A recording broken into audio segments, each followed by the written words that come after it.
donc, quoi de neuf côté design pour enfants? La preuve avec Pierre Jancé qui a coécrit une petite histoire du mobilier pour enfants. Le design pour enfants, c'est vraiment un genre à part en fait. On pourrait presque parler d'un troisième genre. On pourrait dire au 19e siècle, on va tout simplement réduire les meubles pour adultes. Et puis après-guerre, c'est vraiment le moment où l'enfant va connaître son espace propre. Déjà par le chauffage tout bêtement. Et surtout les écoles, hein. Donc la réflexion de Montessori dans la pédagogie, où là on commence à voir un pupitre qui va pouvoir suivre la hauteur de l'enfant. Jacques Itier, c'est lui qui va dessiner presque tous les meubles qu'on connaît de l'école, hein. Mais des meubles qui voulaient beaux, légers, délicats, pour que l'enfant ait dans son école se forge un regard au beau. Voilà. Donc c'est le tout début, on est en 1949. Là, après, en 52, Gascoigne va ramener l'idée du meuble manipulable par l'enfant.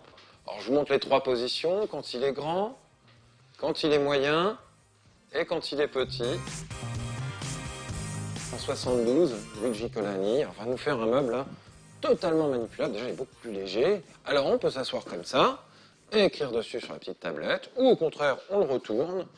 Et là, on a un bon dossier, confortable. C'est un meuble jouet.